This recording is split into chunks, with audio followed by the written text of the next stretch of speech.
안녕하세요.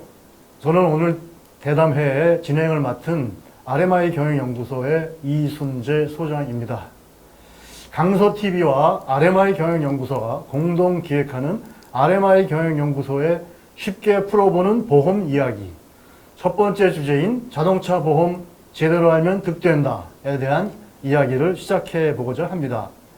오늘 함께 이야기를 나누실 분은 세 분인데요. 먼저 좌측에 앉으신 이번 이 자료를 만들고 이 방송에 발표까지 해주신 동서대의 유성경 교수님 나오셨습니다. 안녕하십니까. 유성경입니다. 반갑습니다.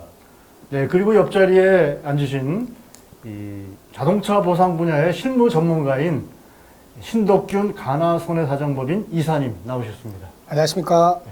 가나손해사정법인의 신덕균 사정사입니다. 반갑습니다. 예, 그리고 옆에 바로 앉으신 이 우리 보험학계의 자동차 보험 전문가이신 이 허연 중앙대 교수님 나오셨습니다. 네, 반갑습니다. 허연입니다. 이렇게 세 분과 함께 오늘 이 자동차 보험에 대한 이야기를 풀어나가 보고자 합니다.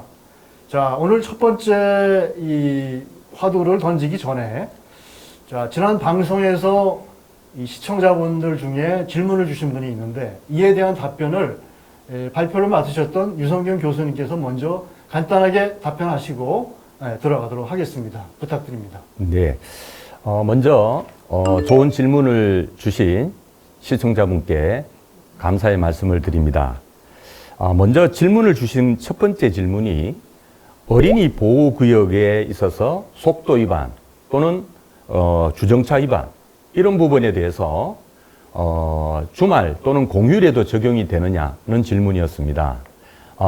물론 24시간 불법 주정차 또는 속도 위반을 해서는 안 됩니다. 그리고 주말 또는 공휴일도 동일하게 적용이 됩니다. 유념해 주시길 바랍니다. 그리고 두 번째 질문은 제한속도 위반입니다. 즉 시속 제한속도 100km의 경우에 109까지는 괜찮은지 이런 질문이었습니다. 그런데 일반적으로 우리가 알고 있기는 제한속도의 10%를 초과할 경우에 과태료 또는 벌점 등이 부과되는 걸로 알려져 있습니다. 즉 제한속도 100km의 경우에는 109km까지는 과태료가 부과되지 않는다고 우리가 흔히 알고 있는데 이 기준을 너무 신뢰해서는 안 된다고 전문가들이 말씀하고 계십니다. 왜냐하면 지자체 및 이동 단속 장비 등에 따라서 그 기준이 달라질 수 있기 때문에 가속을 하지 않는 것이 가장 안전한 것이라고 생각합니다. 참고로 현재 승용차의 경우는 가속 20km 이하의 경우 4만 원이 부과가 되고 60km 초과 시에는 13만 원이 부과됩니다. 가속을 하지 않는 것이 가장 좋은 안전운전이라고 생각이 듭니다.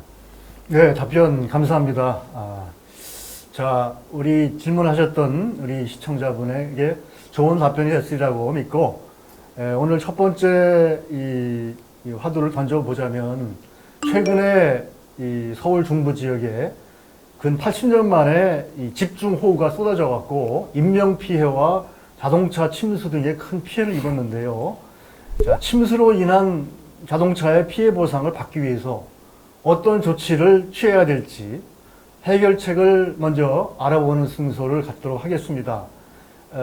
보도된 바에 의하면 이번에 물폭탄으로 인해서 약 5천 건 정도 침수 사고가 접수된 걸로 보도가 됐는데 자동차가 어느 정도까지 물에 잠겨야 침수 보상을 받는 것인지 자, 그 기준이 있는지 한번 들어보도록 하고요. 추가로 피해자들이 더 득을 볼 수 있을 만한 그런 조치들은 뭐가 있는지 우리 신사정사님께 먼저 한번 마이크를 던지겠습니다. 네. 먼저 이번 집중호우로 피해를 입으신 분들에게 신실한 위로의 말씀을 먼저 전하겠습니다. 자, 우리 질문지에 보면은 가장 궁금하신 부분이 자동차 침수 사고에 대한 부분인데요. 이 자동차 침수가 되었을 때는 기본적으로 우리 자동차 보험에서 자기 차량 손해라는 담보가 있고요. 그 자기 차량 손해를 담보한 이후에 또 차량 단독 손해 보상 특약이라는 특약을 가입해야 됩니다. 이럴 경우에 보상이 가능하고요. 다만 이번 침수 사고로 차량 내에 있던 물건이라든지 이런 물품들은 보상 대상이 아님을 유의하셔야 될 것 같습니다. 그리고 또 한 가지 질문이 전손 폐차 기준에 대해서 질문을 하셨는데요. 전손 폐차 기준은 운전석 옆에 콘솔 박스 있죠. 이 콘솔 박스까지 침수가 된 게 확인되어야만이 전손 폐차의 기준이 되고 있고요. 다만 전손 폐차가 된다고 하더라도 그 보상의 기준은 보험 가입 금액, 즉 우리 시청자분들이 가입한 보험 가입 금액 기준으로 보상됨을 알고 계셔야 될 것 같습니다. 또 한 가지 유의할 점이 있는데요. 차량 단독 사고 보상 특약에 가입되어 있다 하더라도 침수 당시에 창문을 열어놓은 상태라거나 썬루프를 개방으로 인해서 차량이 침수되었을 경우에는 보상되지 않는다고 하고 있는데, 예외적으로 이번 집중호우가 아까 말씀하신 것처럼 80년 만에 발생된 집중호우이기 때문에 금감원에서는 이러한 경우까지도 예외적으로 보상을 할 수 있게끔 그런 지침들이 보험사에 내려진 상태입니다. 그리고 차량이 정상적인 관리 상태 하에서 침수가 되었을 경우에는 차량의 보상이 이루어진 이후에도 보험료의 할증은 유예가 되고 있는데요. 다만 예외적으로 침수 지역에 주차를 하였다거나 차량 통제구에 주차를 한 경우, 이런 경우에는 예외적으로 보험료의 할증이 붙고 있음을 알고 계시면 좋겠습니다. 그리고 마지막으로 추가로 피해자들이 준비해야 될 사항이 어떤 것이 있는지, 이 부분에 대해서는 예외적인 좀 보상 기준이 있습니다. 서두에 말씀드렸듯이 차량 전손 폐차 시에는 보험가입 기준으로 보상이 되지만은 기존에 가지고 있던 침수된 차량이 새로 구입한 차량보다 보험가액이 낮을 경우에는 예외적으로 취득세라든지 등록세가 보험가입 금액 한도 내에서 지급됨을 알고 계시면 좋을 것 같고요. 이 또한 2년 이내에 자동차 폐차 증명을 가지고 계신다라면은 충분히 보상할 수 있는 팁이 되지 않을까 싶습니다. 그러니까 침수 피해로 인한 보상 이 보험금을 받으려면은 일단은 자기 차량 손해에 가입이 되어야 되는 게 필요하고, 네. 그리고 전손으로 처리가 돼서 폐차 처분을 받으려면은 네. 자동차 내 운전석 옆에 있는 콘솔 박스가 물에 잠겨야지. 네, 맞습니다. 그게 이제 일단 기준이 되겠네요. 예. 또 단독 차량 보상에도 네. 이제 가입을 해야 되고요. 단독 사고 보상. 네네. 그것도 특약으로 네네, 필요한 그렇습니다. 거군요.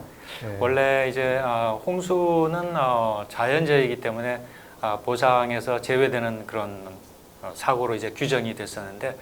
홍수로 인해서 워낙 이제 차량 피해가 많다 보니까 한 5년 전부터 이제 홍수에 의해서 이제 침수가 되는 경우에도 보상을 하고 있습니다. 네. 그런 부분을 잘 숙지하고 있어야지 저희가 보상을 받는데 준비가 될 것 같습니다. 그리고 이 침수 피해로 폐차가 되고 나서 2년 이내에 차량을 재구입을 한다면 이 등록세, 취득세를 감면받을 수 있는 네. 그런 득이 있네요. 네, 맞습니다. 예. 그 손해보험협회장이 발행하는 자동차 전부 손해 증명서라는 서류가 있고요. 이 서류를 구비하셔서 보험사에 제출한다라면은 비과세를 좀 받을 수 있는 혜택이 있죠. 다만 아까 말씀드렸듯 자동차 보험을 가입했을 때 기존 차량의 금액이 자동차 보험 가입한 가액이 새로 구입하는 차량보다 낮을 경우에 반대죠. 새로 구입한 차량이 기존 차량 금액보다 낮을 경우에 그 금액 한도 내에서 비과세를 적용받게끔 하고 있습니다. 예, 아주 실질적으로 도움이 되는 좋은 내용인 것 같습니다. 잘 기억하고 혜택을 받으시기 바라겠습니다. 자, 다음에는 이 자동차 보험 가입 시에 어떠한 요령을 갖고 우리가 대처를 해야 될지, 이 가장 적합한 보장 범위는 얼마가 좋을 건지, 여러 가지 이 보장 내용들이 있는데요. 대인 배상 보상이라든가 대물 배상 보험, 그리고 자차 보험 등등. 자, 그리고 이 보험료를 정할 때 적정한 보험료 수준은 얼마나 되는 게 좋을지, 그리고 보험회사는 어떤 보험회사를 선택해야 될지. 예. 특히 이제 우리 50 플러스 세대 이 시청자분들이 많으실 텐데 50 플러스 세대가 이 가입할 때 특별히 주의한다거나 득을 볼 수 있는 점은 어떤 팁이 있는지. 예. 자, 이런 내용에 대해서는 우리 학계의 이 허연 교수님이 답변해 주시면 고맙겠습니다. 네, 뭐 제가 아는 대로 일단 답변을 좀 드리겠습니다. 먼저 이제 보장 범위는 대인 배상 1, 2 그리고 대물 배상 물론 이제 의무 보험을 포함을 해서 이 의무 보험인 경우에는 뭐 정부에서 자동차 손해 보장법에 의해서 규정이 돼 있는 그런 부분이기 때문에 자동차를 소유 사용 관리하는 사람은 누구나 다 이제 가입을 해야 되는 의무 보험입니다. 이제 다만 저희가 이제 선택할 수 있는 것은 대인 배상 2인데요. 대인 배상 2에서는 실은 5천만 원, 1억 원, 2억 원, 3억 원 무한 보상 이렇게 선택을 할 수가 있습니다. 네. 다만 이제 무한 보상을 선택을 할 경우에만 이제 자동차 사고 처리 특례법의 혜택을 볼 수가 있기 때문에 아마 대부분 다 무한 보상에 가입을 하실 것이고요. 그리고 이제 뭐 자기 신체 부분은 뭐 1,500만 원 사고당 1인당 1,500, 뭐 3,000, 5,000, 1억 이렇게 선택을 할 수가 있습니다. 이제 본인이 뭐 필요한 부분에 이제 선택을 해야 되겠죠. 이 자기 신체 사고 말고 이제 또 우리가 특약이 자동차 상해 특약이 있습니다.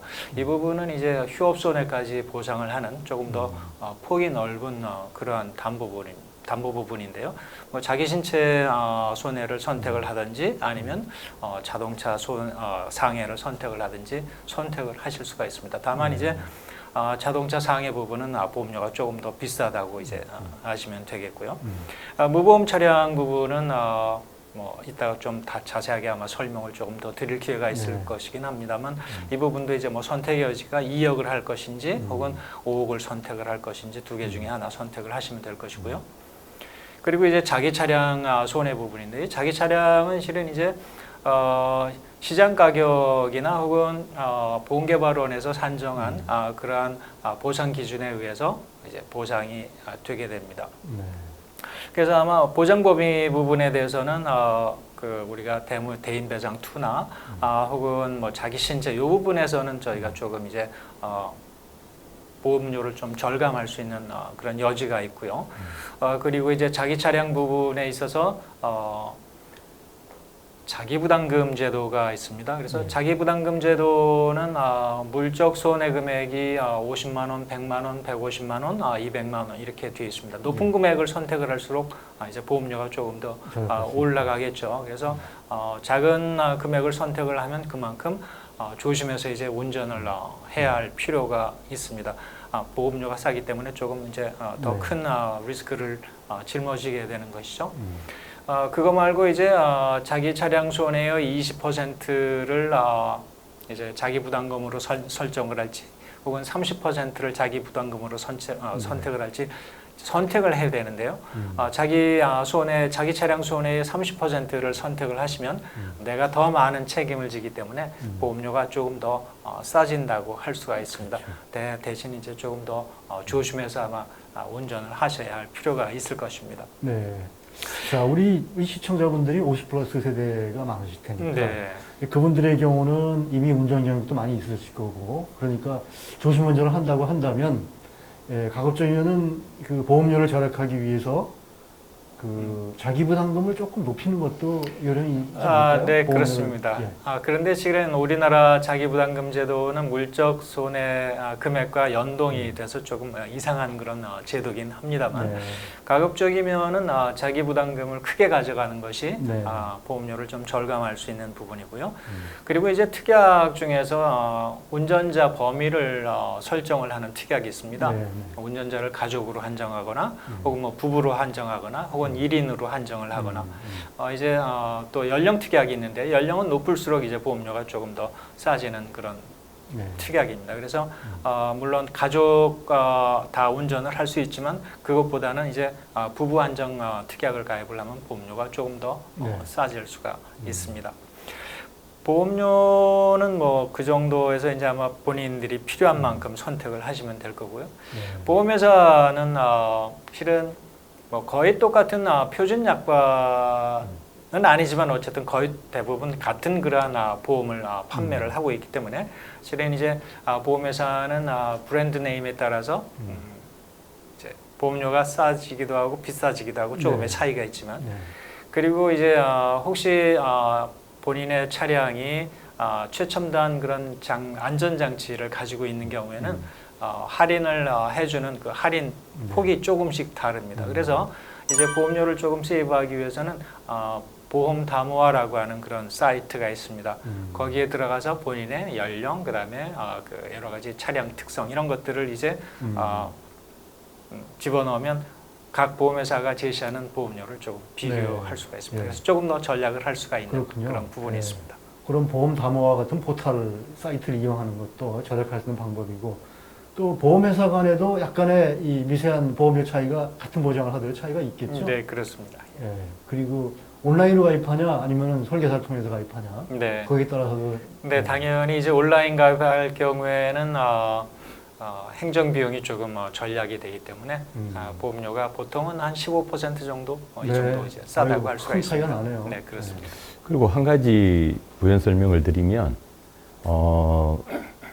거의 뭐 다 말씀해 주셨는데 그 간혹 그 자제분이 외국서 운전을 했거나 또는 뭐 군에서 운전을 했거나 그래서 이제 가족 한정 특약으로 가입한다면 그런 것이 다 반영이 됩니다. 그러니까 그 50 플러스 세대들도 그런 것도 한번 비교를 하셔가지고 네. 운전 경력 이런 부분을 반영해서 한번 그 아까도 말씀하셨지만 그 보험 담화 사이트에서 한번 입력을 해보시면 그 보험사에 따라서 요율이 상당히 달라집니다. 네.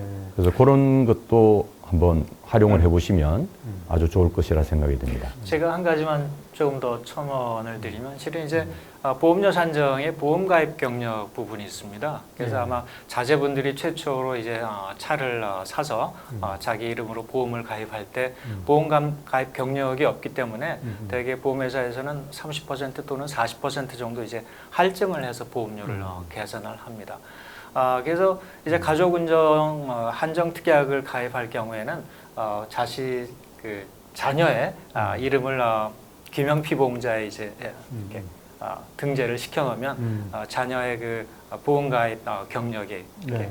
산정이 되기 때문에 물론 이제 아버지 보험료가 조금 더 비싸지기는 하겠지만요. 네, 그렇군요. 나중에 자녀가 보험료를 세이브할 수 있는 그런 길도 있기도 합니다. 자녀 사랑하는 마음으로 포함시켜놓는 그런 것이네요. 네. 저 관련된 질문으로 자동차 보험 가입 시 보장 내역에서 의무 가입하는 게 대인 보상일이 있고 이 대물 배상일이 있는데요. 자, 대인 보상에 있어서 임의 가입 시에 대인 보상 2가 있습니다. 그래서 1억 또는 3억 그리고 무한 보상으로 이 초과 손해에 대한 담보 한도가 있는데요. 자, 저는 오래전부터 이 무한 보상이라는 게 과연 존재하는 게 적절한지 여기에 대해서 실질적으로는 어떻게 무한 보상에 대한 보상을 정하게 되는지 보상 문제에 대해서 좀 의문을 갖고 있는데요. 이 자리에서 한번 그 부분에 대해서 좀 명확하게 답변을 주시면 어떨까 생각이 네. 듭니다. 예. 아까 제가 말씀드렸다시피 이제 무한 보상을 가입을 해야지만 교통사고 처리법에 특례를 이제 이렇게 받을 수가 있는 그런 부분 때문에 대부분 이제 무한 보상을 선택을 하시는데요. 아마 우리나라 그 대인 사고 중에 보상을 가장 많이 한 그럼 과연 얼마가 무한 보상이냐 아마 이런 의심, 이제 궁금증도 가지고 계실 것 같은데요. 제가 듣기로는 예전에 그 현대제철 당산 지사에서 이제 근무를 하던 외국인 그 설계자분이 식물인간이 됐는데 그때 뭐 한 30억 정도 이제 보상을 받으시는 경우가 있고요. 강원래 씨도 뭐 30몇억 이렇게 받은 적도 있고요. 그리고 이제 중소기업 사장님 중에 성실납세자 분이 계셨는데 그분도 한 40억 가까이 이제 보상을 받은 적이 있다고 제가 이렇게 들은 적이 그러니까 있습니다. 무한 보상을 선택을 하면 이 피해자의 경우 합의에 의해서 정말 무한대로 받을 수 있다는 네. 그런 원리네요. 예, 실은 전 세계에서 무한 보상을 선택을 하고 주는 나라는 우리나라밖에 없습니다. 그렇죠. 그런 것 같아요. 예, 미국이나 유럽이나 뭐 일본이나 전부 다 이제 보상이 제한이 이렇게 되어 있는데 우리나라가 굉장히 피해자들한 보험 가입자들한테 굉장히 폭넓은 보장을 제공을 하고 있는 것 같습니다. 자, 우리나라가 이 국민건강보험만 이렇게 좋은 줄 알았더니 자동차 보험도 상당히 좋은 부분들이 네, 있네요. 그렇습니다. 홍수도 보상을 해주죠. 뭐 여러 가지 좋은 점들이 많습니다. 아유, 고맙습니다. 명쾌한 답변으로 많이 이해가 됐을 거라고 생각이 듭니다. 자, 다음 문제는 대물배상에 대해서 좀 제가 의문을 갖고 있는 건데, 피해를 입은 자동차가 출고한 후에 5년 이내의 경우에는 수리 비용이 이 차량가액의 20%를 넘을 때, 그 경우에는 수리 비용에 대해서 10% 내지 20%의 시세 하락 손해를 보상한다는 이 규정이 있는데, 이게 사실인지, 이런 것들을 하게 된 배경이랄까? 이런 것들이 있을 것 같은데, 저는 소위 말하는 실손 보상의 원칙이 자동차 보험에 적용될 텐데, 자, 이 수리 비용의 시세 하락까지 포함해서 한다면 그게 적절한 건지 이것도 조금 이해가 잘 안 되는 부분이 있습니다. 우리 신덕균 이사님, 거기에 대해서 좀 말씀 좀 해주시죠. 네, 우선 시세 하락이 어떤 것부터 한번 좀 고민을 해봐야 될 것 같은데요. 먼저 시세 하락이면은 사고로 인해서 차량이 가액이 현저하게 떨어지는 거죠. 일반 중고차에 비해서 사고가 났던 차량들은 아무래도 사고 차량이란 이유 때문에 현저하게 가격이 저하되고 있는데요. 이러한 것들을 보상해 주는 게 자동차 보험의 시세 하락 손해입니다. 이 시세 하락 손해는 2001년 8월에 자동차 보험에 처음 규정이 됐고요. 2019년 1월에 개정된 이후 현재까지는 우리 사회자님이 말씀하신 것처럼 5년 이내 차량 그리고 차량 가액의 20% 수리 금액이 차량 가액의 20%를 초과한 경우에만 한정적으로 인정을 하고 있습니다. 그리고 이 내용도 또 살펴보면요. 1년 이내 이하인 차량에 대해서는 수리 비용의 20%를 지원하고 있고요. 1년에서 2년 이하의 차량이 된 경우에는 15%, 그리고 5년 이하의 차량의 경우에는 10%만 지급한다고 규정하고 있는데요. 그런데 사실 이 부분을 지급한다라고 해서 과연 실손 보상 원칙에 위배가 되느냐의 부분은 한번 고민해 봐야 될 부분입니다. 예. 실제로 제가 소두에 말씀드렸듯 또 우리 방청객 분들도 상당히 사고를 당하셔서 이런 불이익을 당하는 경우는 많으셨을 거예요. 그런데 자동차 보험 약관에 규정된 이 시세 하락 손해보다도 실제로 사고 차량을 판매했을 때 그 손해는 엄청난 손해가 더 발생을 하고 있습니다. 그래서 자동차 보험과는 달리 소송에서는 약관 규정보다도 더 경미한 손해의 경우에도 시세 하락 손해를 인정하고 있는데요. 이 부분에 대해서는 저희 자동차 보험 약관 부분에서도 좀 더 고민해야 될 부분이 아닐까 싶습니다. 좀 현실적으로 맞는 정책들이 필요하지 않는가 그런 생각들을 하고 있습니다. 아, 그렇군요. 자, 그러면은 자동차를 사고 5년 이내 같으면 아직도 상당히 자동차에 대한 네. 사랑이랄까 애정이 있는 그런 기간일 것 같은데, 그때 사고가 나서 이 수리 비용이 많이 발생했다. 그러면은 이 시세 하락에 대한 손실까지도 보상받을 수 있는 기회가 있으니까, 네. 이건 정말 꼭 놓치지 말아야 될 팁인 것 같습니다. 네.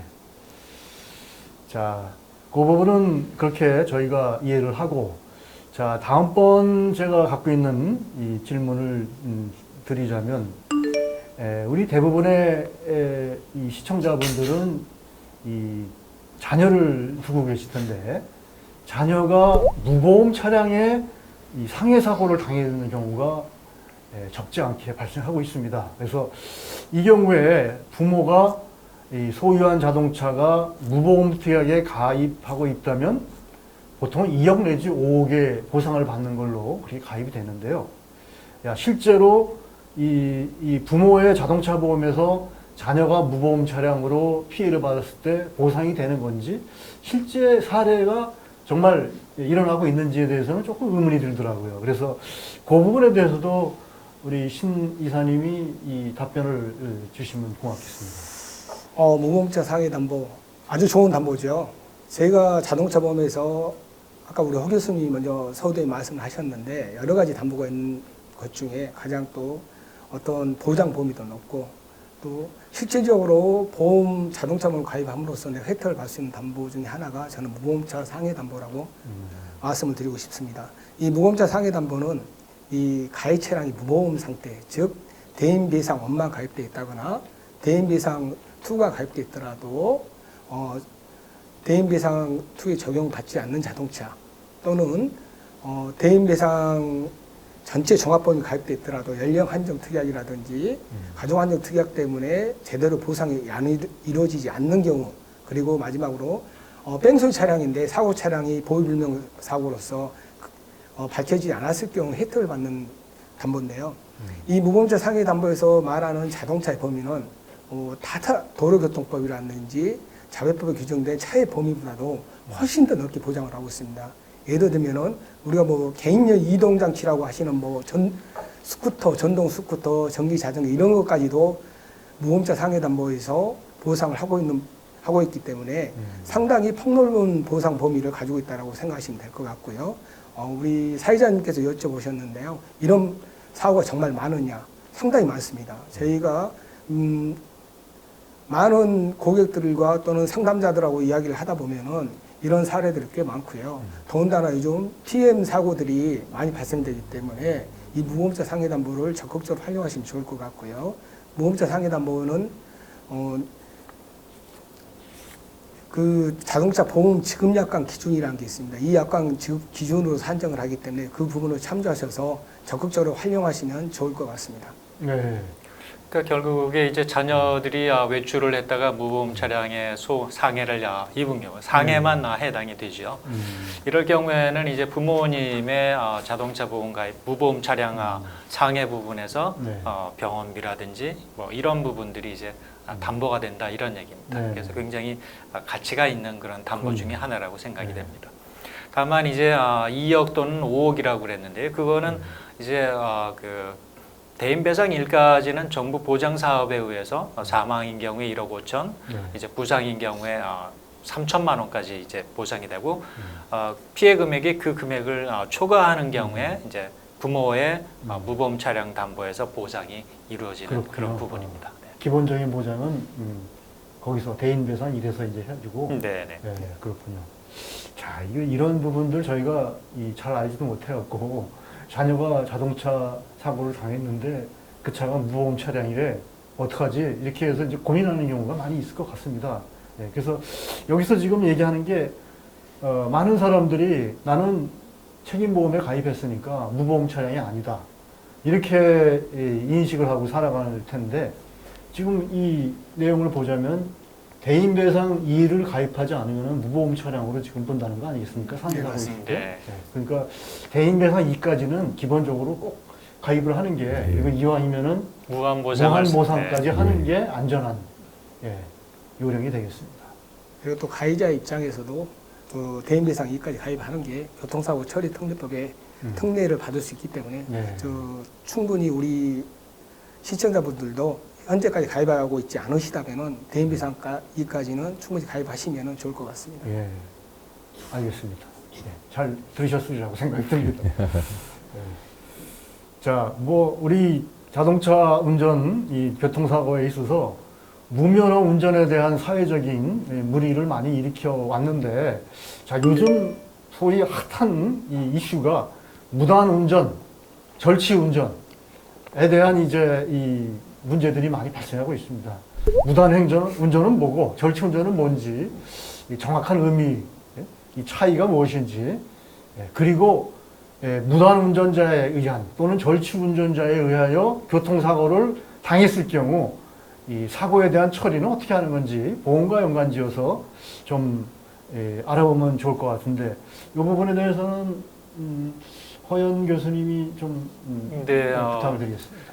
저는 실은 무단 운전과 절취 운전 차이점은 명확하게는 제가 잘 모르겠습니다만 네. 허락을 받지 않은 상태에서 남의 자동차를 내가 동의를 받지 않고 운전을 하는 예. 뭐 그런 경우고 절취라고 하는 것은 내가 어떤 도난의 의도를 가지고 이제 남의 차량을 열어서 운전을 하는 그런 거라고 생각이 듭니다만 저는 이 무단 절취 운전인 경우에는 그 정부 보장 사업이라고 있죠. 아까 말씀드렸다시피 대인배상 일의 보장 한도만큼 정부에서 이제 보장을 하는 그런 사업입니다. 이 부분은 뭐 자동차 보험을 가입을 했건 뭐 국적이 외국인이건 뭐 상관없이 뺑소니 손해에 대해서 이제 정부가 보장을 하는 그런 사업입니다.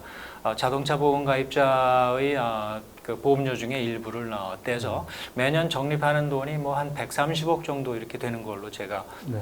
알고 있습니다만 그 한도 내에서 이제 이러한 무단 혹은 절취운전 사고에 대해서 보장을 하도록 정부 보장 사업법에 규정을 하고 있습니다. 네. 그래서 일단은 책임 대인배상 일만큼은 이제 보상을 해주는 그런 부분이라고 생각이 예, 됩니다. 그렇군요. 네. 예. 다만 이제 무단 절취운전을 하도록 얼마나 자기 차량에 하지 못하도록 자기 차량에 대해서 선량한 주의 의무를 기울였는지 그 소유자의 어떤 책임 부분이 있다면 그 부분에 대해서는 아마 과실상계가 될 것입니다. 네, 그렇군요. 그 무단운전과 절취운전의 이 정의상의 차이라고 한다면,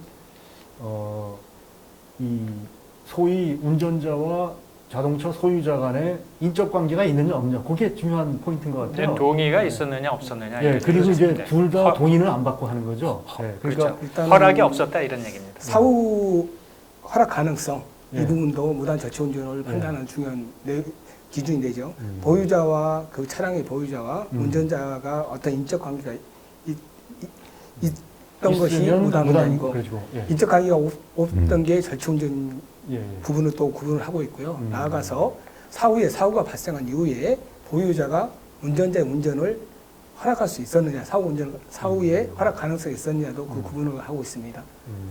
만일에 그 보유자가 사후 허락 가능성이 있다고 하더라도 무단운전의 경우에는 예외적으로 피보험자의 지위가 인정되지 않는다면 그 예를 든다면은 연령 한정 특약이라든지 가정 한정 특약에 가입된 차량이 가족이 아닌 자 또는 연령이 초과한 자가 운전했을 경우에는 보상이 안 돼 피보험자의 지위를 득하지 않는 것처럼 이 경우에는 예외적으로 허락을 하더라도 무단운전 허락을 하더라도 사후에 가해자에게 구상을 하고 있고요. 절취운전의 경우에는 사후 허락 가능성이 없기 때문에 보유자가 열세 관리라든지 그런 주의 의무를 했댔을 경우에 보험사에서 예외적으로 보상을 한 후에 가해자가 구상하고 있기 때문에 이런 것들을 유념하셔서 어떤 차량 관리라든지 열세 관리는 충분히 주의하셔야 될 것 같습니다. 네.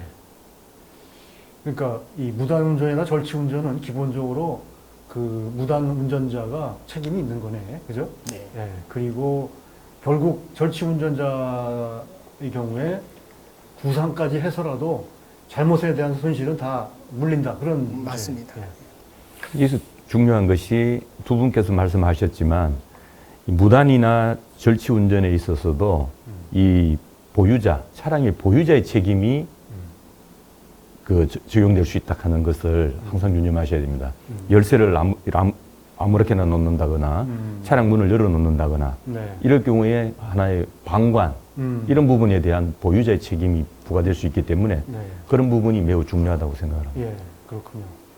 어쨌든 이 자동차 소유자의 경우는 자신의 자동차에 대한 관리를 주의를 가져야 한다. 그런 의미가 되겠습니다. 예. 예. 그리고 최근에 벌써 몇 년 된 것 같습니다. 개인용 이동장치. 그러니까 대표적인 게 전동 킥보드인데요.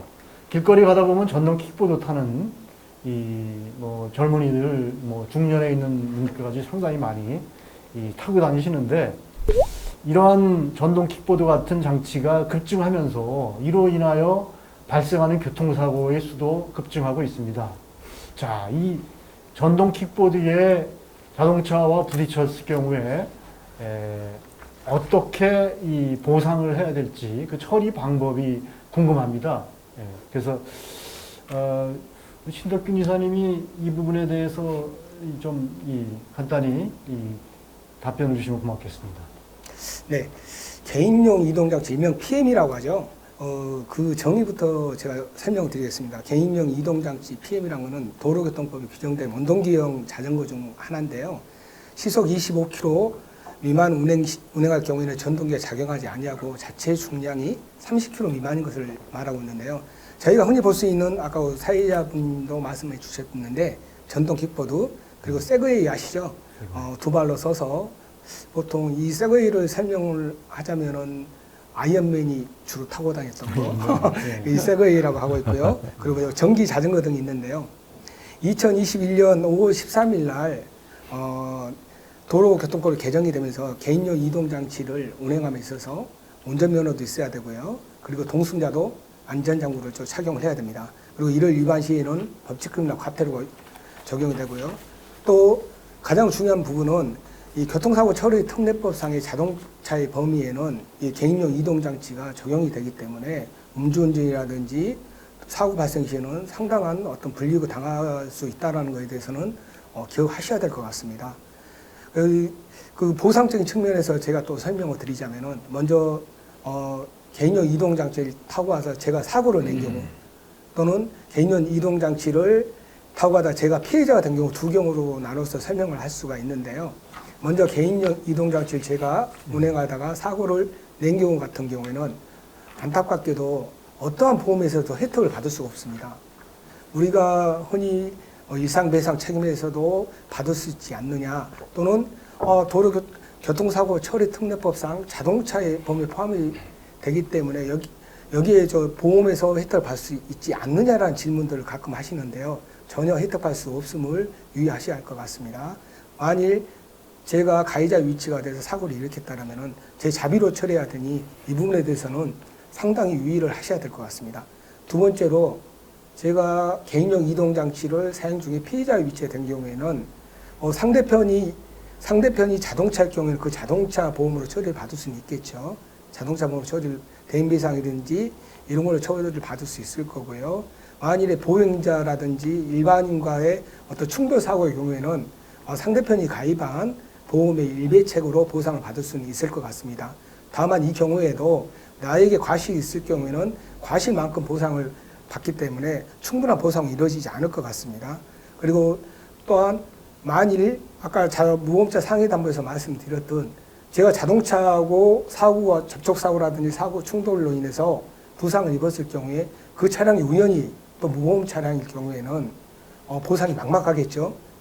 이 경우에는 우리 가족 또는 부모, 배우자, 자녀가 가입되어 있는 차량에 무보험자 상해담보를 접수를 하셔서 보상을 받을 수 있는 길이 있는데요. 이 또한 안타깝게도 대인배상은 지금 책임보험 한도까지만 보상이 이루어져서 실질적인 보상이 이루어지기는 상당히 힘든 실정입니다. 그래서 지금 전동 킥보드라든지 이런 이륜차 개인용 이동장치에 대해서 많은 토론들이 이루어지고 있는데요. 아직까지는 실질적으로 보상할 수 있는 방법은 이루어지지 않고 있고요. 이런 개인용 이동장치로 인한 교통사고 급증이라든지 또 안전장치 부재, 법적 규제가 부족한 만큼 이 부분에 대한 실질적인 고민과 해결책과 방안을 만들어가야 될 시기가 아닌가 싶습니다. 제가 좀 추가 말씀을 드리면 선진국에서는 이 PM의 이동 속도를 5마일로 제한하고 있는 경우가 많습니다. 5마일은 1마일이 1.64km이기 때문에 실은 시속 한 8km 정도로 제한을 하고 있는 경우가 많습니다. 근데 우리나라는 이것보다 25km이기 때문에 굉장히 속도가 높고요. 어떤 경우에는 또 사적으로 이렇게 해서 시속 70km까지도 가는 그런 경우가 있습니다. 그래서 이 부분에 대해서 우리가 조금 더 한번 어떤 입법을 통해서 제한 속도를 조금 낮추면 아무래도 안전사고가 좀 줄어들지 않겠느냐 하는 그런 측면이 있고요. 서울시에서 운영을 하고 있는 따릉이 있죠, 자전거. 네. 이런 경우에는 실은 서울시가 이제 따릉이 자전거 보험을 단체 보험을 가입을 하고 있습니다. 그래서 따릉이를 운전하다가 다친 경우나 혹은 배상 책임인 경우에도 이제 보상을 어느 정도 해주고 있는데 우리나라 이 PM 운영 업체가 전부 이제 사설 업체고 이러기 때문에 아무런 책임을 지지 않는데 실은 이제 렌터카의 경우에도 렌터카의 입장에서 이제 전부 기본적으로 대인배상 1, 2, 그다음에 자동차 보험, 자차만 빼놓고는 다 가입을 하고 있거든요. 네. 렌터카 비용에 전부 다 이제 포함을 시켜서 전가를 하고 있습니다만, 그래서 우리나라도 좀 어떤 입법을 통해서 이러한 그 피해 문영 업체가 뭐 물론 보험료는 사용자한테 조금 전가를 하더라도 기본적으로 이제 책임 보험 1만큼까지 네. 또는 뭐 그 이상의 어떤 그 배상 책임 부분에 대해서 좀 강제화를 하면 우리 서울 시민 아니면 대한민국의 네. 모든 국민들이 조금 더 안전한 상태에서 네. 안심하고 이제 길을 걸어갈 수 있지 않을까 그런 생각을 네. 아니, 좋은 말씀 감사합니다. 이 전동 킥보드와 같은 공유 개인 이동 장치들이 지금 뭐 거리에 굉장히 많이 볼 수 있는데 오늘 우리 좋은 제안까지 해주셨네요. 이러한 이 속도면이라든가 또는 배상에 대한 이런 문제들을 입법 과정을 통해서 시급하게 좀 처리해야 될 부분들이 있다라는 것을 우리 강서 50플러스 TV를 통해서 이 시청자분들 또는 이제 여론이 좀 형성되었으면 하는 그런 바람입니다. 예.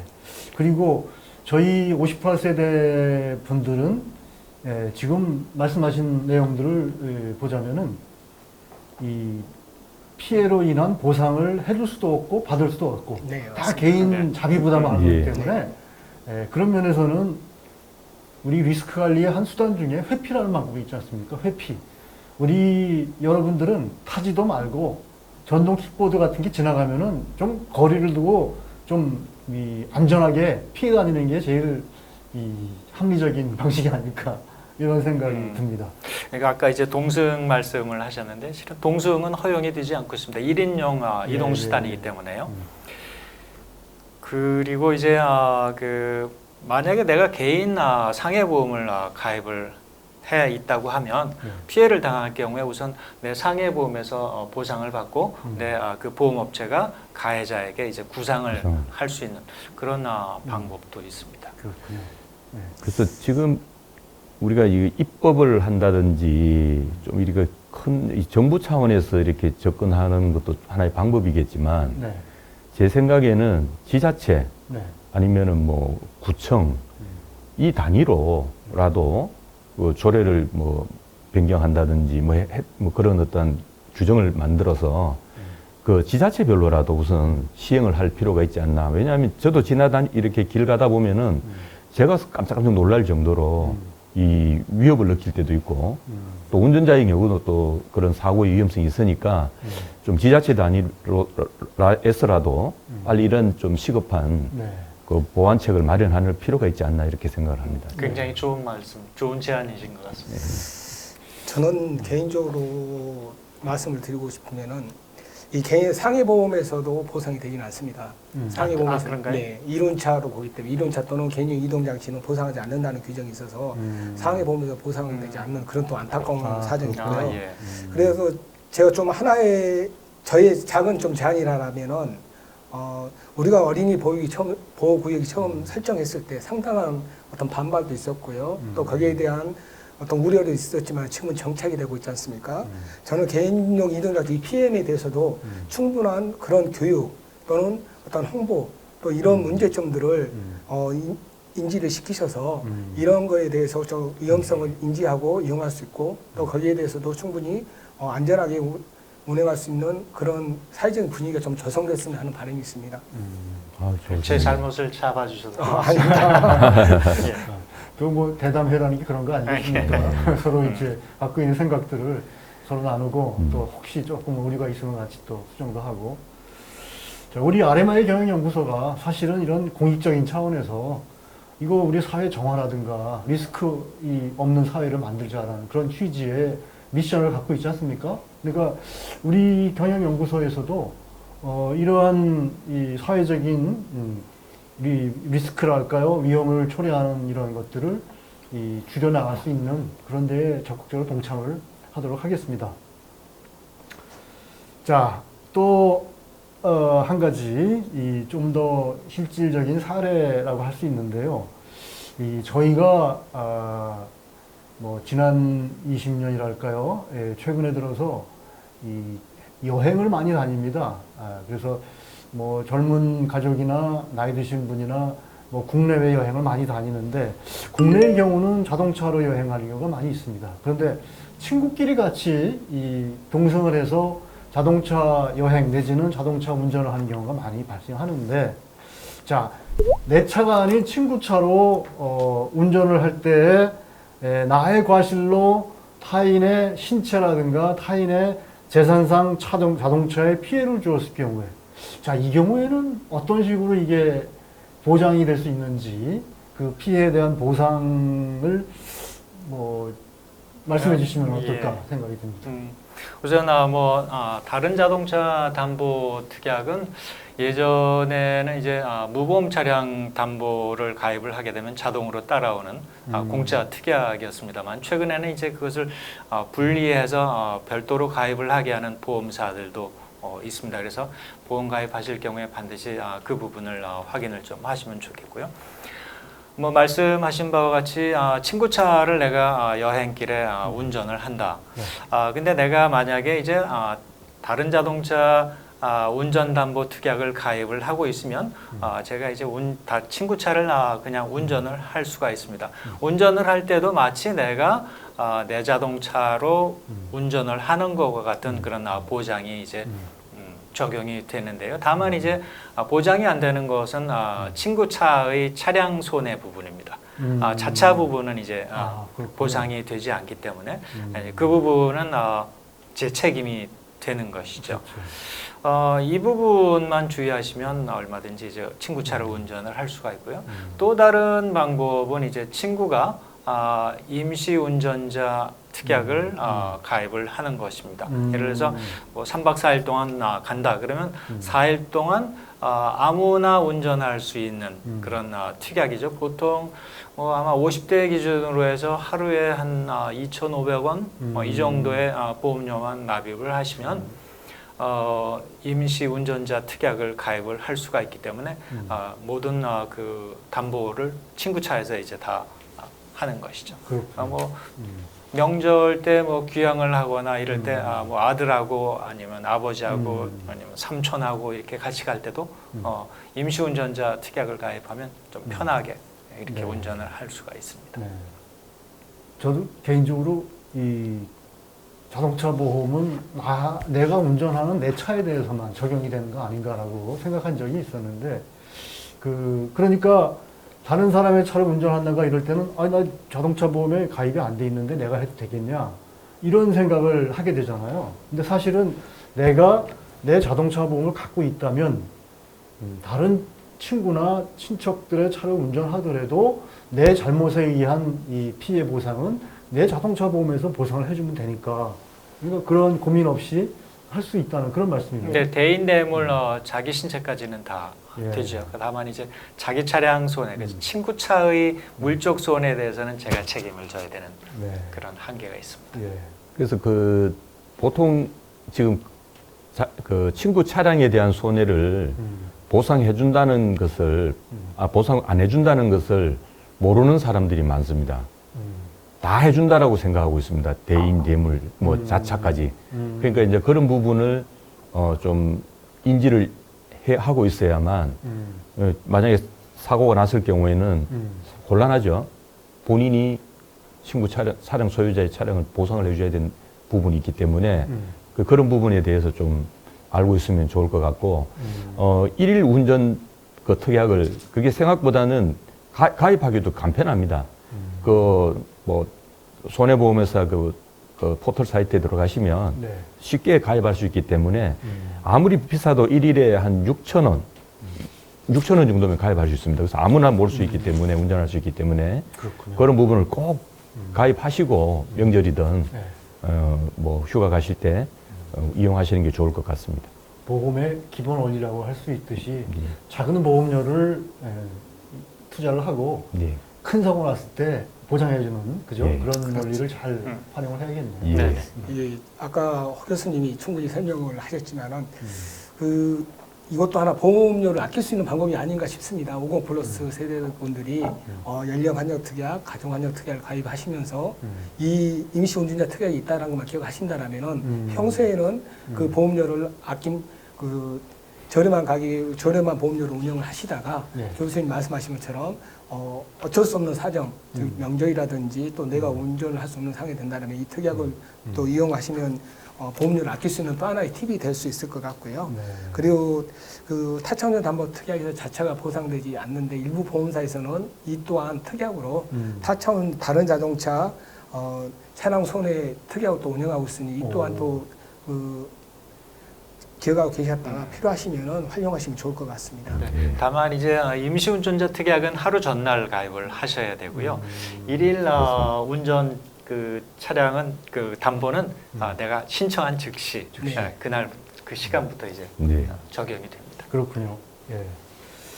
자, 그러면 뭐 친구 차라든가 우리 가까운 분의 차를 이용해서 운전할 경우에 어떻게 보상을 받고 필요한 조치가 뭔지에 대해서는 충분히 우리 시청자들이 이해를 하고 인식을 했으리라 생각이 듭니다.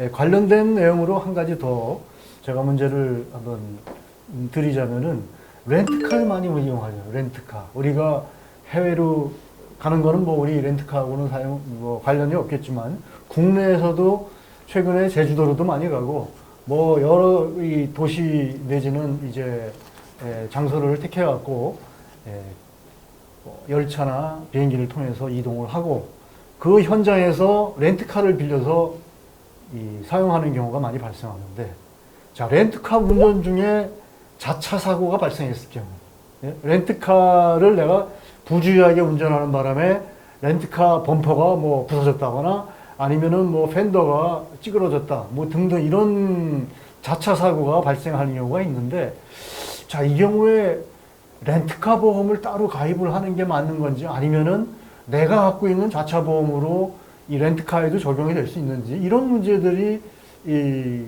생각이 나거든요. 예, 과연 어떤 게 맞는 것인지 이 부분 우리 신 이사님 뭐 좀 말씀해 주시면 어떨까요? 예. 이 앞에 말씀드렸던 다른 타차 운전 담보 특약, 다른 자동차 운전 담보 특약하고 좀 연관된 내용 같은데요. 우리 허 교수님 말씀하셨던 다른 자동차 운전 특약은 자차는 처리가 되지 않고 있죠. 특히나 이제 렌트카는 더더구나 보상하지 않는 손해 있을 것 같고요. 그렇다면 내가 렌트카를 운행했을 때 이런 사고를 예방하기 위해서 어떻게 보험을 활용할 수 있는지가 고민이 됩니다. 첫째는 그 렌트카 자체에서 가입하고 있는 렌트카를 렌트했을 때 자차 보험을 가입하시는 게 하나의 방법이 될 수 있고요. 또 두 번째는 타차 운전 담보 특약에서 보상되지 않지만은 다른 자동차 차량 손해 지원 특별약관 2라는 일부 모보험사는 이런 특약을 또 운행하고 있고, 또 다른 보험사에서는 이런 특약 형태가 아닌 아까 임시운전자 담보 특약처럼 내가 일시적으로 렌트카를 운행하게 됐을 때 보험회사에 사전 고지를 하고 추가 보험료를 납입을 하고 운행하는 형태로 또 담보하는 보험사가 있습니다. 다만 그 임시운전자 담보 특약처럼 렌트카를 일시적으로 사용했을 경우에 보험료를 추가적으로 내는 경우에는 제주 지역으로만 한정하고 있는 걸로 알고 있어서 타 지역은 이용이 안 되는 걸로 알고 있기 때문에 그 부분은 충분히 알고 계시면 좋을 것 같고요. 또 한 가지는 아까 말씀드렸던 다른 자동차 차량 손해 지원 특별약관 같은 경우에는 모든 보험사가 그런지는 모르겠습니다만 제가 알기로는 일부 보험사에서는 중간에 배서 형태로 해서 담보를 추가한다거나 이런 형태는 안 되고요. 처음 보험 가입 시 처음부터 이 담보를 가입해야지 이 담보를 이용할 수 있다는 것에 대해서는 알고 계시면 좋을 것 같습니다.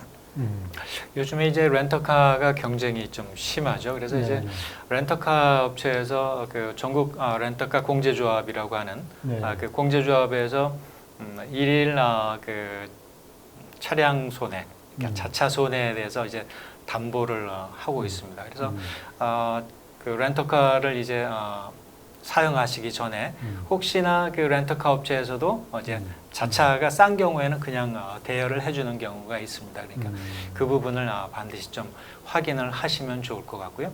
특히나 이제 제주 지역 같은 경우는 그 자차 보험을 그 판매를 하기는 하는데 그거는 유사보험이라고 생각을 하시면 됩니다. 정식으로 인가된 보험회사에서 판매되는 그런 렌터카 자차 보험은 아니고요. 그 지역에서 운영이 되는 유사보험 또는 유사 공제라고 생각을 하시면 됩니다. 그래서 아마 보험료가 굉장히 좀 비싼 것으로 알고 있습니다. 혹시 렌터카 보험을 가입을 할 때 우리 소비자 입장에서 선택할 여지가 있나요? 예를 들면은 지금 말씀하신 렌터카 공제를 통해서 가입을 할 건가? 아니면은 다른 보험회사 통해서 할 건지? 아니요, 실은 이제 렌터카는 렌터카 업체에서 기본적으로 대인배상 1, 2, 자기 신체, 그다음에 그렇게 다 가입을 하고 있습니다. 렌터카 업체가 다 네, 그걸 그렇습니다. 보장합니까? 렌터카 비용에 원래 다 포함이 되어 있죠. 네, 그러니까 우리 소비자 입장에서 선택할 여지가 없는 네, 거네요. 다만 자차 부분만 해결을 하시면 될 겁니다.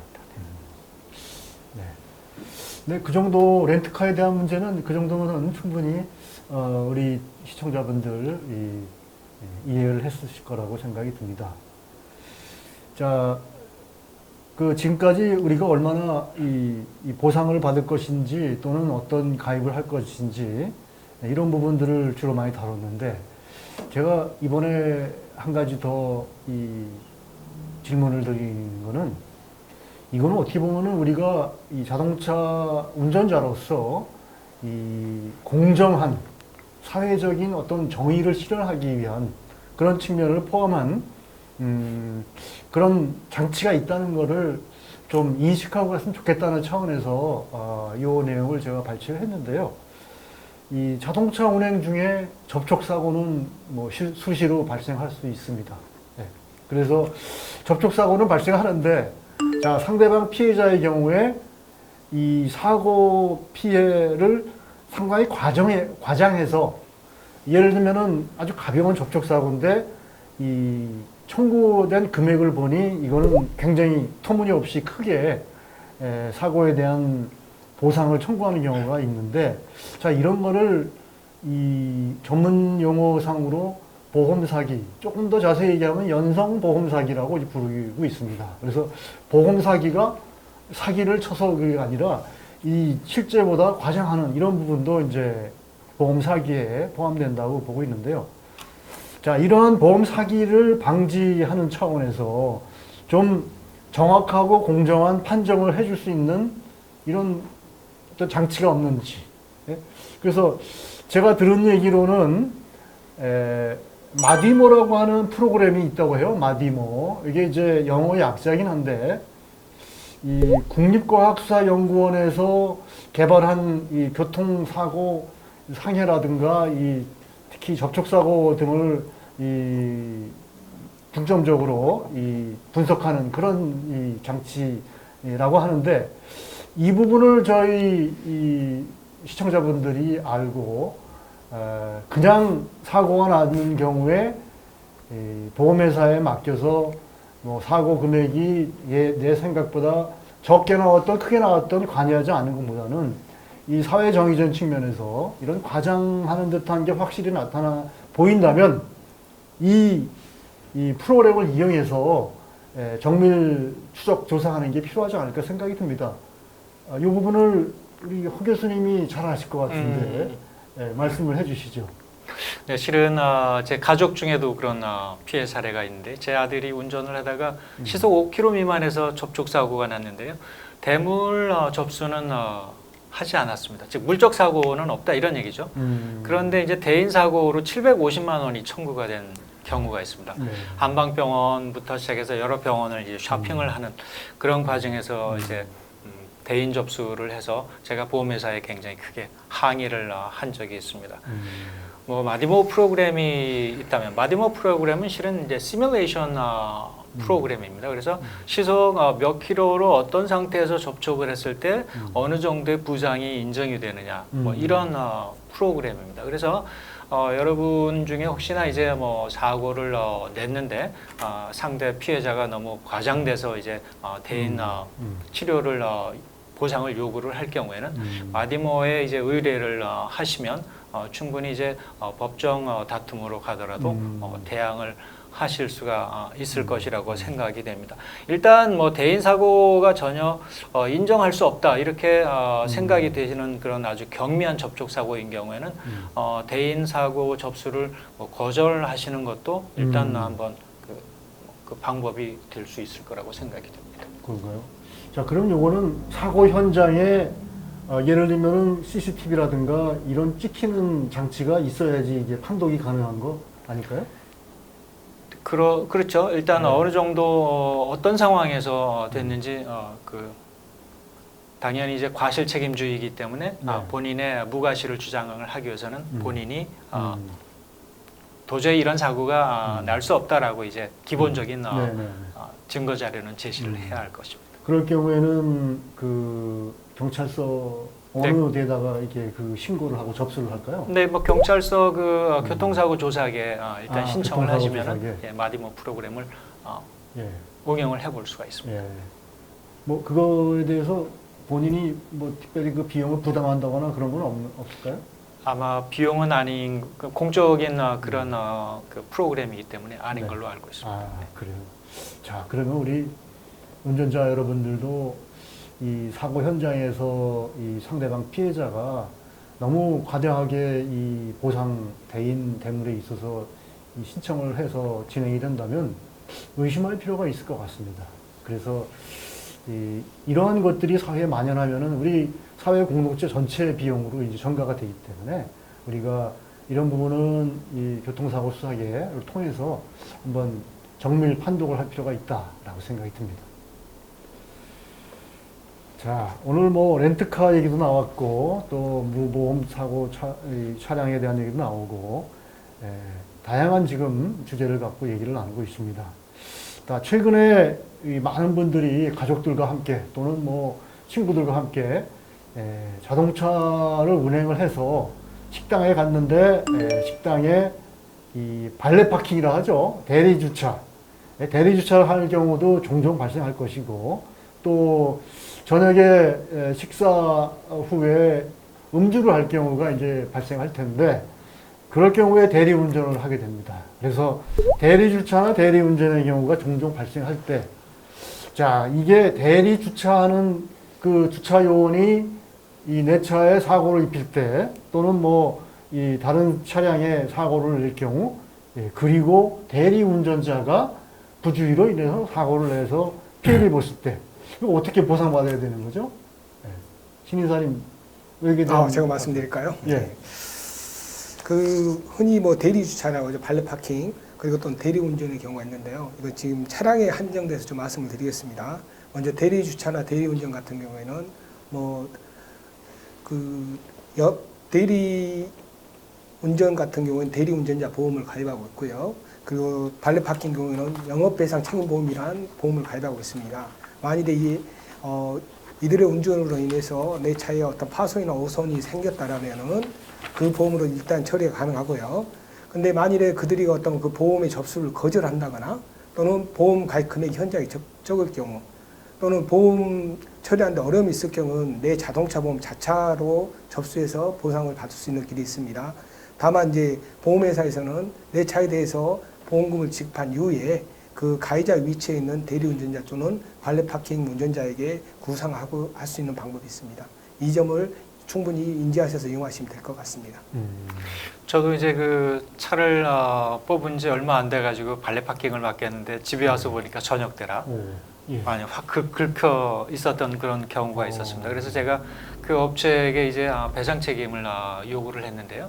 그 업체에서는 이미 1년 기간 동안에 3번의 그 사고가 있어서 이번에 접수를 하게 되면 보험료가 엄청나게 인상이 된다고 저한테 일단 보험 접수는 하지 말고 충분한 보상을 해줄 테니까 일단 수리를 하라고 그렇게 제안을 받은 적도 있습니다. 그렇군요. 어쨌든 이 대리 주차든지 대리 운전할 경우에 마친 후에는 한번 확인할 필요가 있겠네요. 네. 그렇죠?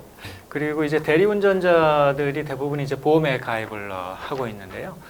내 손해가 대리운전자들이 가입을 하고 있는 보상 한도를 초과할 경우에는 내 차 보험에서 일단 보상이 되는 점도 그래요? 있습니다. 네, 그렇습니다. 그렇게 적용이 되는군요. 예. 자, 그리고 제가 또 하나 관심 있는 거는 대차료 문제인데요. 대차료가 이제 자동차 사고로 인해서 제 차를 수리를 맡겼는데 수리하는 기간 동안에 자동차 보험에서 대여 차량 사용을 할 수 있도록 소위 대차를 해주는데, 자, 이 대차를 받는다는 자격이 있다는 것을 또 모르는 사람도 있고, 또 이 대차를 하지 않고 나는 그걸 돈으로 받겠다 하는 사람도 있습니다. 그런데 그것도 잘 모르고 그냥 지나가는 경우가 있는데, 자, 이거는 보험회사의 이 도덕적 해이 문제인 것 같기도 하고, 보험회사가 그거를 알면서도 그냥 지급하지 않고 가는 경우가 있을 것 같은데, 자, 이런 부분의 대차료 문제는 어떤 식으로 이 처리를 해야 되고 우리가 거기에 대한 인식을 갖는 게 맞는지 우리 신 이사님 말씀해 주시죠. 네. 대차료라고 하면은 흔히 우리가 사고로 인해서 차량을 사용할 수 없게 되었을 때 보험회사에서 주는 렌트 비용이라고 생각하시면 될 것 같습니다.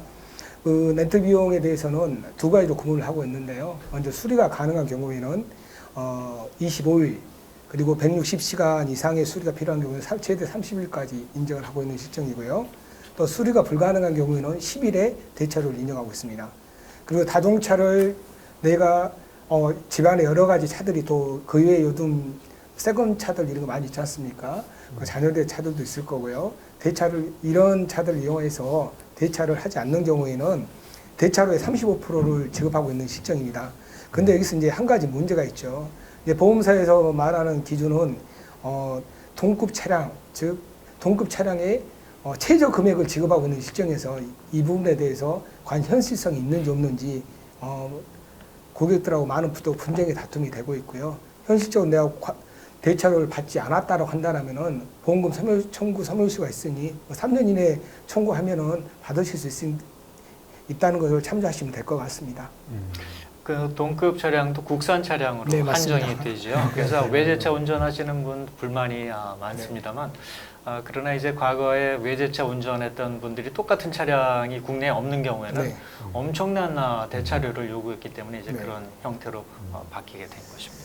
근데 실질적으로 저희 가족도 사고 나서 제 차를 안 해본 적이 있는데요. 그 금액이 최저 금액을 지급하다 보니까 아주 형편없더라고요. 그래서 그런 불만들은 사고 나신 피해자분들이 많이 호소를 하고 있는 실정에서 이 또한 좀 현실적으로 조정이 돼야 되지 않느냐라는 생각을 가지고 있습니다. 혹시 한 가지 더 이제 그 대차를 할 경우에도 본인의 과실이 있으면 과실 비율만큼은 이제 상계가 되고 보상이 되는 그런 부분이 아주 좋은 질문이시네요. 예. 제가 이 부분을 간과했었는데 이 또한 손해배상금의 일부이기 때문에 과실상계 적용이 되고요. 만일에 이 차종이 대차료가 10만 원이나 외를 들였을 경우에 저희 과실이 50%라면은 과실상계한 금액 5만 원이 지급되고 있습니다. 이 점 참조하시기 바랍니다. 아유, 그런 것도 있었네요. 네, 그렇습니다. 예. 자, 저는 사실은 그런 생각을 많이 해봤어요. 자동차 수리하는 기간이 일주일이다 그러면은 일주일 대차료 같으면은 예를 들어서 뭐 하루 대차료가 10만 원이면 10만 70만 원이다. 원. 그러면은 일주일이면 70만 원이잖아요. 네네. 뭐 70만 원을 다 지금 대차료로 지급하는 건 아니고 네. 35%니까 네, 맞습니다. 3만 5천 원 지급하게 되는 그렇죠. 거죠. 그렇게 되는데 3만 5천 원씩 이제 7일간이 되는 건데 기간이 길면은 적진 않아요. 그리고 제가 자동차 수리하는 기간 동안에 대중교통 이용하는 게 편리하다 하면은 이렇게 이 보상을 받는 것도 나쁘진 않을 것 같은 생각이 들어요. 근데 말씀하셨듯이 100% 지급해야 될 거를 35%만 지급하는 건 좀 작지 않냐라는 생각이 듭니다. 그래서 그런 부분들은 뭐 개선 사항으로 여지가 있지 않나라고 생각을 해봤습니다. 자, 그러면 제가 오늘 대담회에서 한 가지만 더 질문을 드리고 시간이 많이 경과됐으니 마무리할까 합니다. 자, 이거는 어떻게 보면은 간단한 질문인 것 같은데 자동차가 서로 충돌하는 경우가 많이 일어나죠. 이 좁은 길에서나 또는 번잡한 데서. 자, 이럴 경우에 충돌하면은 일방적인 과실보다는 쌍방과실로 판정을 내려지는 경우가 많습니다. 물론 이 경찰에서 이제 그 판단을 하겠죠.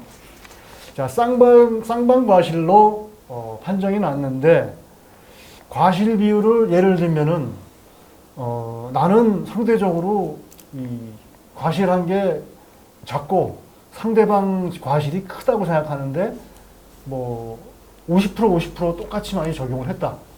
이러면은 상당히 기분이 언짢고 납득이 안 가는 경우가 발생할 것 같습니다.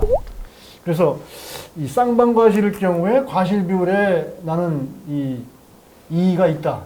그럴 경우에는 어떻게 해결해야 될지 허 교수님이 말씀해 주시면. 저보다는 오히려 우리 그럴까? 신 이사님께서 더 답변을 잘 하실 것 같아요. 그러시죠. 제가 알고 있는 범위에 대해서 좀 말씀을 드리겠습니다. 자동차 사고에서 일반 과실은 많이 없죠. 대부분 나는 게 상호 과실 쌍방 사고에서 나는 경우가 많은데요. 이럴 경우에 과실이 항상 문제가 됩니다. 이 과실이 문제됐을 때 1차적으로 과실을 판단하는 어떤 과정들을 좀 말씀을 드리면요.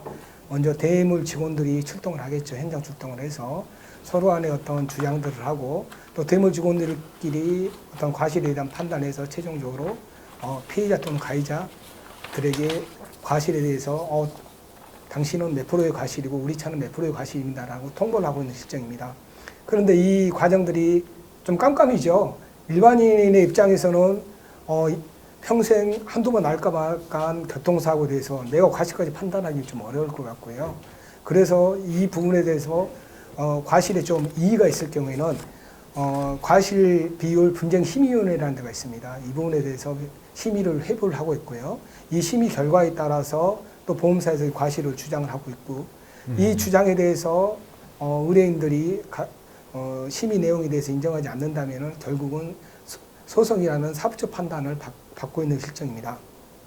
그래서 이 부분에 대해서 말씀을 드리자면은 가장 중요한 부분들은 과실 판단을 함에 있어서 먼저 본인들이 충분한 자료를 확보해 놓는 게 저는 중요하다고 봅니다. 사고 당시에 어떤 사진들 그리고 본인이 확보할 수 있는 자료들은 충분히 확보한 후에 나중에 과실에 대해서 어떤 분쟁이 생겼을 때 이걸 적절히 활용할 수 있는 방법들이 좋지 않을까 싶습니다. 현재 이 과실비율 분쟁심의위원회는 그 손해보험협회 사이트 들어가시면은 이 신청을 할 수 있습니다. 그리고 이게 손해보험사 14개사 그리고 자동차 공제사업자 6개가 상호 협정으로 해서 참여 중에 있고 그러니까 조금 과실비율에 좀 납득이 안 간다. 그러면은 여기 그 위원회에다가 신청을 하시면 좋을 것 같습니다. 예, 좋은 말씀 감사합니다. 제가 마치려고 생각하다 보니까 한 가지 꼭 더 우리 소비자들한테 필요한 이 사항이 있는 것 같은데 자동차 급발진 문제가 제가 생각이 났는데 이게 수년 전부터 자동차 급발진에 대해서 사회적으로 이슈가 많이 제기가 됐는데요. 이 급발진에 대한 이 원인을 어떻게 규명을 할 것인가에 따라서 상당히 이 보상 문제가 첨예하게 대립되고 있는 것 같은데 자동차로 인한 급발진이 났을 경우에는 어떻게 보상이 이루어지는지 이게 자동차 제조업체의 제조물 배상 책임인지 아니면은 운전자의 책임인지 뭐 이런 것들이 어떻게 지금까지 진행되어 왔는지 그 내용에 대해서 말씀을 좀 마지막으로 부탁드립니다. 제가 말씀드리겠습니다. 현재 제가 이런 유사한 사건을 처리를 하고 있고요. 이 사건 같은 경우는 대구에서 일어난 사건인데 가해자 측에서는 자동차 급발진을 주장하고 있는 사고고요. 피해자 입장에서는 두 분이 이 사고로 인해서 사망한 사안이에요. 그리고 이 도로 자체라든지 차 형태를 운행 형태를 봤을 때는 도저히 그 시속 100km 이상을 주행할 만한 도로가 아니었는데 그런 사안으로 해서 이런 사고가 발생이 됐고요. 근데 기본적으로 제조사에서는 하나의 자기들도 주장이 있습니다. 우리 차에는 급발진은 없다. 그 이유가 현행 법상에서 급발진에 대한 입증 책임을 피해자가 지게끔 하고 있습니다. 그 전문가도 아닌 일반인의 입장에서 그걸 입증한다는 것도 어렵고요. 또 제조사에서 이런 자료들을 가지고 급발진에 대한 판단하고 있는 실정이기 때문에 어떻게 보면은 그네들의 리그가 되고 있는 거죠. 그래서 지금 2017년 국회에서 보고된 자료들을 보더라도 급발진에 해당되는 사고가 약 150사건 의심 사례가 있었지만 단 한 건도 급발진이 인정되지 않을 만큼 이 급발진 사고라는 것들은 지금 한국 사회에서 인정되지 않는 사고예요. 그래서 이 부분에 대해서 국회에서 어떤 논의가 좀 이루어지지 않아야 되지 않을까 하는 생각들을 가지고 있고요. 또 우리 사회자님께서 말씀하셨던 그렇다면 보상은 어떻게 해야 되는지. 자, 급발진 사고가 일어났을 때 제가 서두에 말씀드렸듯 그 입증 책임은 피해자 쪽에서 입증을 해야 되기 때문에 그 처리 과정을 보면은 교통사고 조사관들이 자료들을 모시고 가서 이 급발진 사고에 대해서 국가에서 의뢰를 하더라고요. 이 기간도 약 2달 정도 소요가 됩니다. 결국은 이 급발진 사고에 대해서 인정할 만한 근거는 없다라는 회신을 받았고요. 이럴 경우에 가해자의 보험으로 처리할 수밖에 없습니다. 가해자가 가입한 대인배상, 자동차 보험의 대인배상이라든지 대물배상으로 처리를 하고 있고요. 또 어떤 형사적 책임의 부분에 대해서는 본인이 가입한 운전자 보험이라든지 또는 개인의 비용으로 처리를 하고 있는 실정입니다. 참 안타까운 실정이죠. 조금 후진적인 그런 상황이라고 할 수가 있습니다. 혹시 해외 혹은 뭐 선진국 사례라고 할까요? 네. 그 경우에는 어떻게 처리가 되고 있나요? 제가 좀 말씀을 드리면 일단 이제 우리 법리가 과실 책임주의가 있고요. 네. 또 엄격 책임주의가 있는데요. 네. 일반적으로 우리나라에서는 전부 다 이제 과실 책임주의가 적용이 되는 것입니다. 즉 피해자가 보상을 받기 위해서는 가해자의 잘못을 피해자가 입증을 해야 될 책임이 있는 것이 이제 과실 네. 책임주의고요. 다만 이제 엄격 책임주의, 예를 들어서 이제 의료 과실이나 혹은 뭐 제조물 배상 책임의 경우에 이제 선진국에선 전부 엄격 책임 배상 책임주의가 이제 적용이 됩니다. 엄격 배상 책임주의라고 하는 것은 가해자가, 즉 자동차 제조사나 혹은 의사들이 자신의 무과실을 입증하지 못하는 경우에 피해자의 그 손해를 보상을 해야 되는 네. 그런 부분입니다. 즉 이제 그 무과실의 입증을 가해자가 해야 된다라는 부분이 있습니다. 즉 소비자의 보호를 굉장히 두텁게 하는 그런 조치죠. 최근에 이제 그 대형 법무법인들의 얘기를 들면 과거에는 완벽하게 이제 피해자가 과실의 입증 책임을 졌지만 최근의 판례를 보면 이제 엄격 책임주의로 이동을 하는 중간 그 경과 과정에 있다라고 이해를 해도 된다고 이렇게 그렇군요. 제 대답을 들었습니다. 우리 사회도 무과실주의로 가는 게 맞는 방향이라고 생각되는 네, 거죠? 엄격 책임주의가 적용이 돼야 된다고 생각이 됩니다. 예, 알겠습니다. 오늘 1시간여 동안 우리 세 분의 전문가를 모시고 자동차 보험 어떻게 가입하는 것이 득이 될 것인가, 이런 주제를 갖고 같이 이야기를 나눠보았습니다. 오늘 이 시청하신 우리 50+ 세대 포함해서 시청자들께 많은 득이 됐으면 하는 바람으로 이 시간을 마치고자 합니다. 혹시 추가로 궁금한 사항이 있으시면 이메일을 주시면은 저희가 오늘 시작 시에 답변을 드린 것처럼 상세하게 답변을 드리도록 하겠습니다. 저희 이 강서 50+ TV와 RMI 경영연구소의 첫 번째 이야기, 자동차 보험 이야기는 여기서 마무리하고, 두 번째 이야기는 우리 최근에 또 아주 이 많은 우리 시민들의 관심과 가입을 하고 있는 실손 의료보험에 대한 이야기로 준비하고자 합니다. 다음번 방송에도 많이 시청해 주시고 참여해 주시면 고맙겠습니다. 오늘 세 분 전문가분들 특별히 감사를 드리고 여기서 우리 대담회 마치도록 하겠습니다. 네, 감사합니다. 감사합니다. 감사합니다.